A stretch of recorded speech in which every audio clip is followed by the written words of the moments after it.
હા કનુભાઈ, જયસુખભાઈ પૈસા નથી આપતો? અરે આપણા માણસોને મોકલી દો. ઈ હું એનો બાપય પૈસા આપશે. દૂધે ધોઈને ગણીને પૈસા આપ્યા છે. પૈસા તો આપવા જ પડશે. અરે એવા લુખ્ખા ખાલી વાતું કરે, બાકી એનાથી કાંઈ ન થાય. હા હા, વાંધો નહીં. મમ્મી, હમ. હા 2 મહિનાનો હિસાબ છે. હા કાજલ અને હા વિજય, હા 2 નથી આપ્યા રૂપિયા. આ મહિનામાં પણ બાકી છે. હા તો એ વહીવટ તને સોંપ્યો છે ને?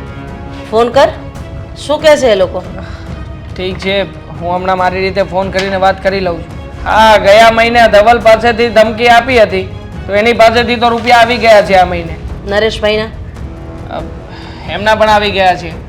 આ કિશોરભાઈ અને મુકેશભાઈના? કિશોરભાઈનો ખ્યાલ નથી, મુકેશભાઈના આવી ગયા છે. ખ્યાલ નથી એટલે તું આ શું બોલે છે? એનું ભાન છે તને?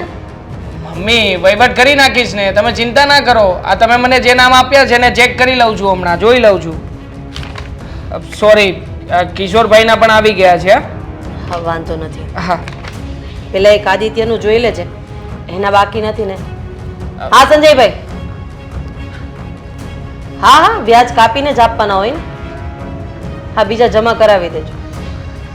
અરે દર 15 દિવસે ચિઠ્ઠી ફરતી હોય ને, એ લોકોના કારણે અમારા નિયમો થોડા ફરવાના છે. જો પહેલી વાત તો એ પોસાય છે એટલે એ અમારા ઘર સુધી આવે છે. કોઈને કાગળ લખીને અમે નથી કહેતા કે તમે અમારા ઘરે આવો અને પૈસા લઈ જાઓ. ઠીક છે કોણ હતું? સંજયભાઈ? કહી દેવાય ને સંજ્યાને કે ગમે ત્યાંથી વ્યવસ્થા કરી નાખવાની હોય. આ ફોન કરી કરીને વાયદા ના કરવાના હોય. જ્યારે હોય ત્યારે વાયદાઓ કરે છે. આ મહિને આમ બધું વ્યાજ ગણું તો ઓછામાં ઓછા 32 લાખ રૂપિયા થાય છે. હા વધેલા પૈસા. બરાબર છે. પણ મમ્મી, તમને નથી લાગતું કે આ પપ્પાને જો ક્યારેક ખબર પડશે તો પછી આ પૈસા મોકલતા બંધ થઈ જશે વિદેશથી? પણ આ તારા પપ્પાને ખબર પાડશે કોણ? તું જ ને. આપણા બે સિવાય બીજું કોણ કેવા જવાનું છે એમને? અને આમ પણ એ સેવા કરવા માટે મોકલે છે, લોકોને જરૂર છે.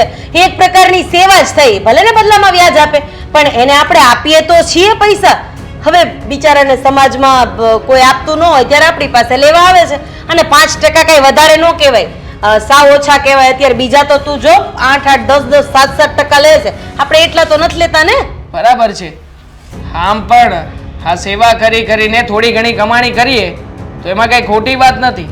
મને તો એ જ વાતનો ડર છે કે આ કોઈ વ્યાજ વટાવાળો કોઈ દી પપ્પાને ફોન કરીને અરે શું ડાયરેક્ટ કામ ફોન કરે? બધી જગ્યાએ આપણા નંબર છે. ક્યારનો પપ્પા પપ્પા પપ્પા ચોટ્યો છો તો. જય શ્રી કૃષ્ણ. જય શ્રી કૃષ્ણ. હા બેસો. કેમ આવવાનું થયું? પૈસાની જરૂર પડી છે. થોડાક નહીં, કેટલા? 20,000ની જરૂર છે. 20,000 રૂપિયા આપતા જ નથી અમે. ઓછામાં ઓછા 1 લાખ રૂપિયા લેવા પડે. 20,000 રૂપિયામાં શું થવાનું હે મમ્મી? અમારે વ્યાજ કાપીને કેટલા કાપવા? હવે 20,000માં અમે 5,000 તો વ્યાજ ના કપાઈ જાય ને, 5%. એટલે પછી તો તમને નહીં પોસાય. રહેવા દો, તમે જાઓ અને ખોટો તમારો સમય બગાડો નહીં, અમારો બગાડો નહીં. જેઠાણી મારે જેટલી જરૂર હોય એટલા જ તો લઉં ને. તમને એડ્રેસ કોણે આપ્યું? અહીંયા મોકલ્યા કોણે? મિનિમમ વહીવટ 1 લાખ રૂપિયાનો થાય છે. એના નીચે કોઈ વહીવટ જ નથી કરતા અમે લોકો. હા આખરે અમારે પણ ઘર ભરવાનું. હા હા, આજે દેવાંગ આપી જશે. 12 લાખ આપી જશે, પણ એનું 5%નું વ્યાજ કાપીને જ મળશે. ભલે ભલે, વાંધો. હવે આ લોકો 12 લાખ લેવા તૈયાર છે, હું તો 20,000 તમને આપું? કેવી વાત કરો છો? જાઓ ભાઈ, ખોટો સમય ના બગાડો. હું નાનો માણસ છું તો મારે તો એટલાની જરૂર હોય. આ તો ભગવાનને પ્રાર્થના કરો કે એ તમને મોટો માણસ બનાવે. અમે થોડા ભગવાન છીએ?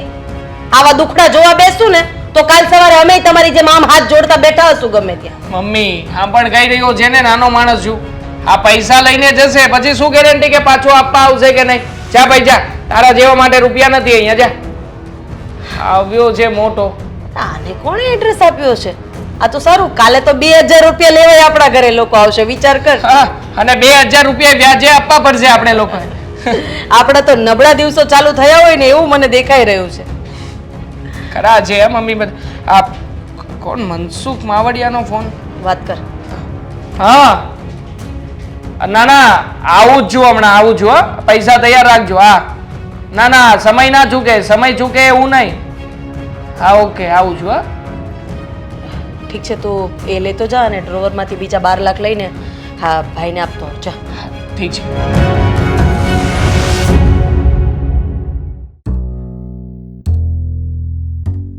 હે ભગવાન ભગવાન, આવી ગયો દીકરો?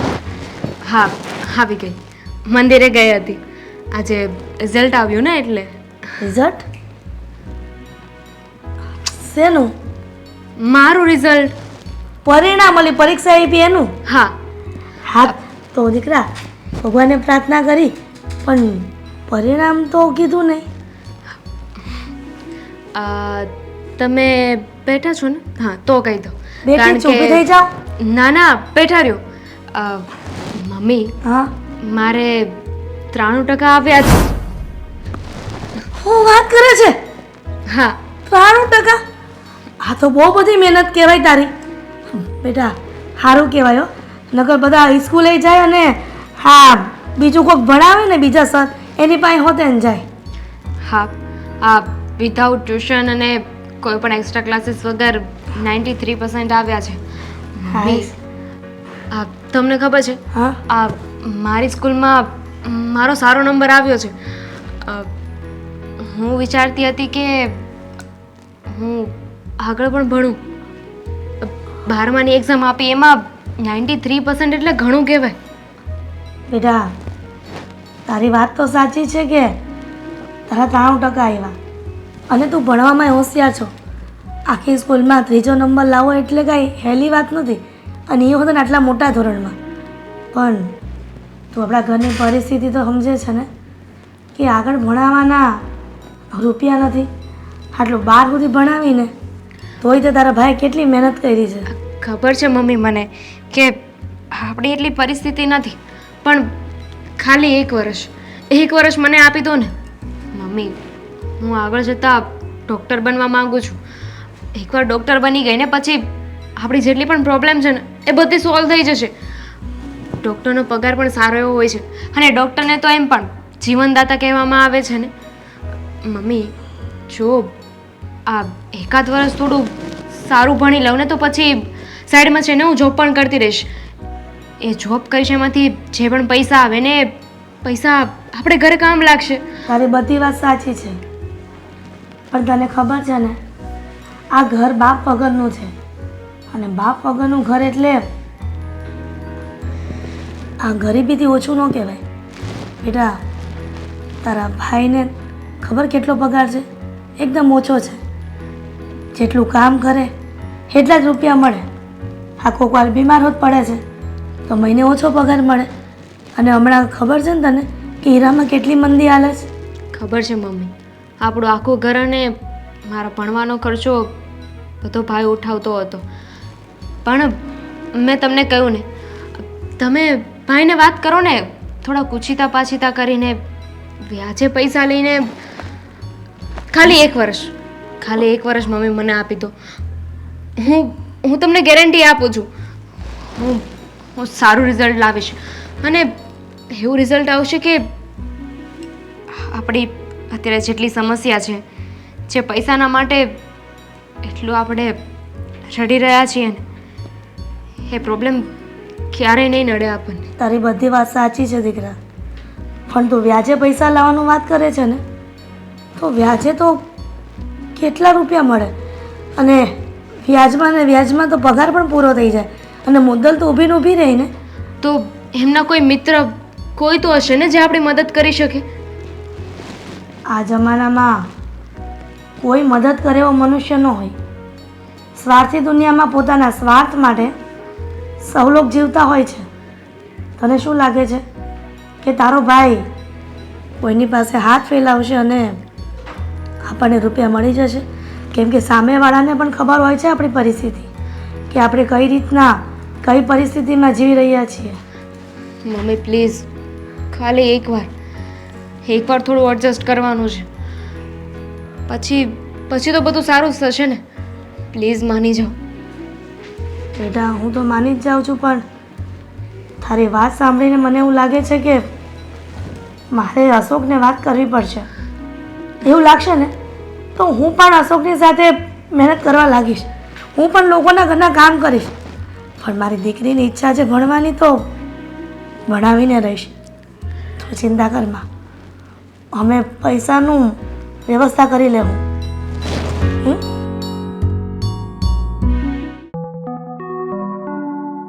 જીવનમાં કેવી કેવી પરિસ્થિતિ આવતી હોય છે. એક બાજુ સુખ ભગવાન આપે છે અને એક બાજુ ચિંતા. હા એ ભગવાન. શું કહે છે ભગવાનને અશોક? કાંઈ નહીં, આ જવો ને હાલા કરે. આજ થોડીક વહેલી રજા પડી ગઈ. હા બેટા, હીરા ખૂટી ગયા હતા? હા, બપોર પછી પાછું કામે જવાનું છે. અત્યારના પોરમાં જાવ. બેટા, હીરામાં મંદી બહુ હાલે છે હમણાં. તઈ શું કરવું હવે? એ તો આપણા હાથમાં નથી કાંઈ. એ તો છે. આ વિશ્વ લેવલે મંદી આવે ને એટલે બહુ કેવરાવે. એમાં સામાન્ય ઘરવાળાને તો ઘર ચલાવવું પણ મુશ્કેલ થઈ જાય છે.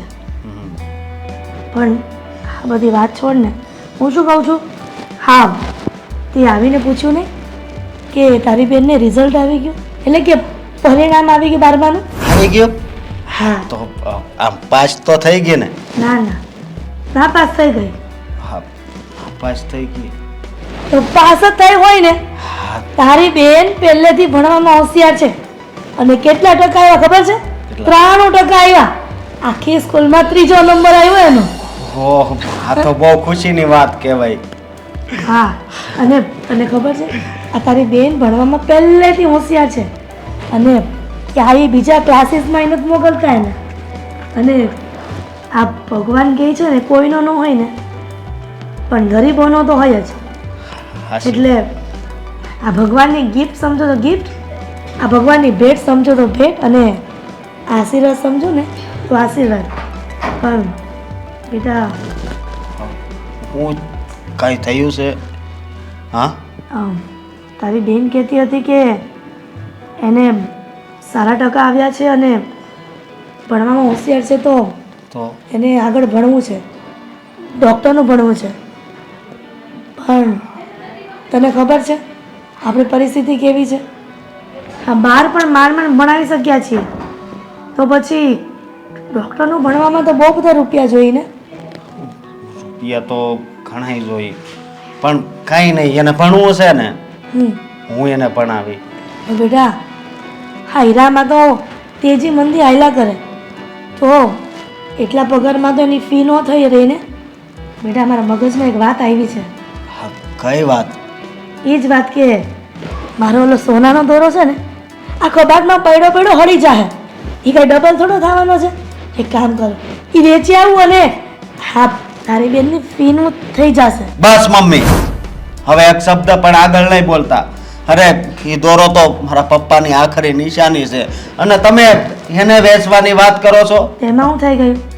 મારી દીકરીનું ભવિષ્ય બને છે ને, એ ડૉક્ટર બનશે, તારું અને મારું નામ સમાજમાં ઊંચું થશે. અને આજે આપણને ગરીબીના મેળામાં આવે છે ને, એક ચૂટકીમાં પૂરા થઈ જશે. મમ્મી, હું એ દોરો નહીં વેચવા દઉં. હા. તો શું કરીશ? હા, દામિનીને ભણવું છે, ડૉક્ટર બનવું છે, તો એના સપનામાં આપણે દખલગીરી તો ન જ કરાય ને. એના સપના પૂરા કરવા એ આપણી ફરજમાં આવે છે દીકરા. હા, તો હું એના સપના પૂરા કરીશ ને. કેવી રીતે? હા, આપણે આ બંગલાવાળા રાધીબેન રહ્યા, એ વ્યાજે રૂપિયા આપે છે ને, હું એની પાસે જાય. ના, આજ પછી વ્યાજના રૂપિયા લેવાની વાત ન કરતો. ખબર છે ને તને એ કેટલા ટકે રૂપિયા આપે છે? અરે, જેટલા ટકે આપે એટલા.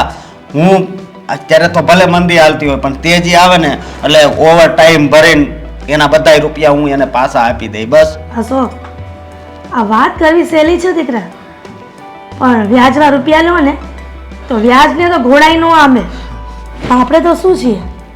મમ્મી, એ ભલે એ કહેવત છે એ હાચી છે, પણ અત્યારે છે ને મને નહીં રોકતા. હું રાધીબેન પાસે જાઉં છું.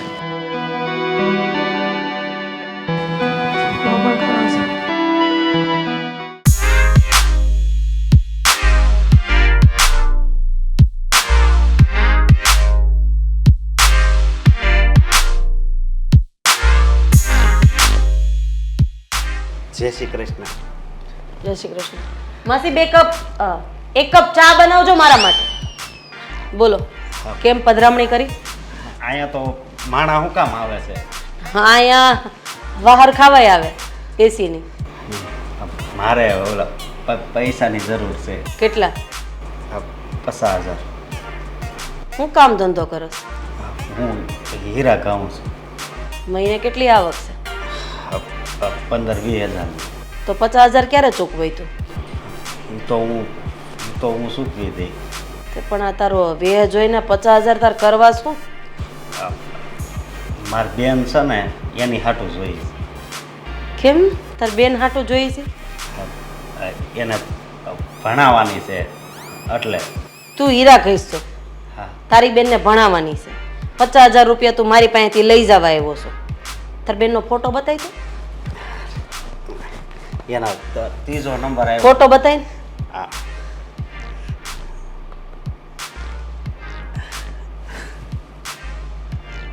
આ તારી બેન છે? હા.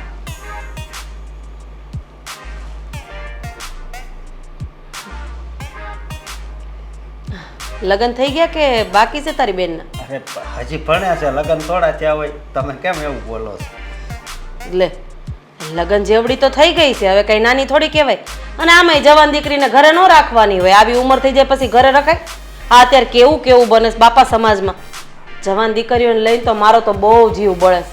પણ મારી બેન રહીને એ બહુ હોશિયાર છે, ક્યાંય પાછી ન પડે. હું કઈ પાછી ન પડે. હાવ ટીટું છે, કોકે બે મારી હોય નંજન પડી જાય એવી છે. અરે એને કેટલા 90 ની આજુબાજુ તો ટકા આવ્યા. ટકાને સાઈડમાં મૂકો ને. હું જે વાત કરું છું એ તમે કરતા નથી ને બીજી વાત કરો છો. મને તો અત્યારે એ જ દેખાય છે. મારે બસ એને ભણાવી છે. હા તો એ ટકાને છે ને ફોટો ફ્રેમ કરીને એને કયો 50,000 આપો. આપે જાવ તો જાઓ, ઘરે જઈને એક વખત ટ્રાય કરો. જાવ તો એ ન આપે. ભાઈ તો હું કવિ સાંભળો ને ભલા માણા. બોલો. હા, હું સાંભળું છું. બોલો. આ તમારા બેનના લગ્ન નથી કરાવવાના? હા, કરવાના જ હોય ને. તો આમ ખાનદાન ઊંચું ગોતવાનું હશે ને સારું એવું. હા, ખાનદાન ઊંચું ન મળે કાંઈ નહીં. બસ મારી બેન છે ને એ દખી ન થવી જોઈએ. એ વાત સાચી. હા તે મારે એકનો એક જ દીકરો છે અને ભણેલો ગણેલો સારો છે. આગળ પાછળ કોઈ નહીં. એના પપ્પા વિદેશ અબજો રૂપિયા કમાય, અહીંયા મોકલે, અમે વ્યાજે ચડાવીને. આ ઘરમાં જે વહુ બનીને આવશે ને એ તો લીલા લેર કરશે, લીલા લેર. એટલે તમે શું કહેવા માંગો છો? એટલે ચોખ્ખી ભાષામાં હું એમ કહેવા માંગુ છું કે આ તમારી બેન છે એ દેખાવડીને હારી છે, મને ગમે છે એટલે મારા દીકરાને ગમશે. તો તમે લગ્નની વાત આગળ વધારો તો હું તમારા ઘરે આવીને માગું નાખું. તમે આ પાડો એટલે ધામધૂમથી લગ્ન કરાવી નાખી. તમે આ કેવી વાત કરો? 50 તોલા હોનું ચડાવીશ. 50 તોલા. અને કદાચ 100 તોલા ચડાવો ને તોય એની હારે થોડા લગ્ન કરાય. કા તમારો છોકરો કેટલો દારૂ પીવે છે? લે હા, કેટલો પીવેશ? બહુ પીવે. બાજુમાંથી આમ ગાડી લઈને નીકળે ને તોય ઘડીક મારી પાસે ઊભા રહે. બહુ વાસ આવતી હોય એને. બોલે ને તોય આમ કાંઈ આપણને સમજાય નહીં ને એવું હોય. તે અત્યારે કોના નથી પીતા? ઘરે ઘરે પૂછીએ જા. એક બબ્બે તો નીકળશે. હા કોકની ખબર પડી જાય ને કોકની નહીં પડતી હોય. આ તું ક્યારેક દેશી પોટલી નથી મારતો? અરે દેશી પોટલી એ શું આવે? મેં નામ આજ હા. જો દારૂડિયાને પૂછવી ને એટલે પેલા આમ જ કરે. પણ કાંઈ નહીં, જવા દે. તો હું શું કહું છું, અત્યારે મોટા મોટા ખાનદાન વાળા જેટલા હશે ને આમ સારું નામ હશે એમાં 1-2 જણા હારા હોય. બાકી અત્યારે ઘરે ઘરે આ થઈ ગયું છે. બરાબર છે? પણ તો એ થોડું સારું કહેવાય. તો અમુક તમારા છોકરાને સમજાવાય કે દારૂ ન એ ભાઈ તારું ભાષણ બંધ કર. અહીંયા 50,000 રૂપિયા લેવા આવ્યો છો કે મને સલાહ દેવા આવ્યો છો? તારો કાકા તો બેઠી બેઠી સાંભળું છું ક્યારની. બાકી તારી જેવન ફગવી દીધો હોય ક્યારનો બાર. અને આ મારા જ ઘરમાં બેહીને મારા છોકરાનું અપમાન કરશો. એવું કરે છે એટલે મારી ભૂલ થઈ ગઈ. માફ કરી દેજો. આ પૈસા બધાયના 5% લઉં છું. તારા 7% લઈ પોહાય લઈ જા, નતર રહેવા દે. આ મારા દીકરાનું અપમાન કર્યું ને એનો 1% અને મારું અપમાન કર્યું ને એનો 1% વધારે એટલે 7% થયા. પોહાય લઈ જા, નતર આઈ ઉપર. પણ વધારે કહેવાય. તો રહેવા દે ને. મેં તને ક્યાં ઘરે આવીને કીધું તું મારા ઘરે આવજો ને પૈસા લઈ જાજે? પોહાય લઈ જવાના, નતર નહીં લઈ જવાના. આપણો એક જ નિયમ, 15 દિવસમાં ચિઠ્ઠી ફરશે. પણ મારી વાત સાંભળો. મારે સાંભળવું જ નથી. તારે શું કરવાનું ઈ કે ને. જો આ ઈ પૈસા સારા કામમાં વાપરવા છે. એમ કરો મને 5% રાખો. જાવ દે, મારે મોડું આમ થાય. જો પગે લાગો. 8%. 6% છે. તને કીધું ને ભાઈ, તું વેતો પડ, તારું કામ નથી. હાલ વેતો પડ. 8% દેવા હોય તો છે, બાકી નથી. મારો છોકરો આવશે ને ઘા કરી દે હો તો અહીંથી. બે હાથ જોડો એમ કરો 8% સિવાય 1 રૂપિયો વધારે નહીં મળે. અને પહેલી વાર અમે વ્યાજ કાપીને જ પૈસા દઈ છીએ. બોલ શું કરવાનું થાય છે તારે? વાંધો નહીં તો આપો હા જોઈએ છીએ અત્યારે નહીં મળે. આ 11:30 થયા છે ને, 12 આવશે. આ લખાણ બધું મારો છોકરો કરે ને, દારૂડિયો. પણ એને હું આવું તે દારૂ નહીં પીધો હોય ને તો વળગાડી દે બે, એવું કાંઈ નહીં. તારે એના દારૂથી ક્યાં મતલબ છે? તું પૈસાથી મતલબ રાખ ને. ભલે તો હું હા આવે જય શ્રી કૃષ્ણ હા ભાઈ તું જાન. વિચાર આવે બોલો. આ આવો એની બેન આવી, કેમ ભેગું કરવું?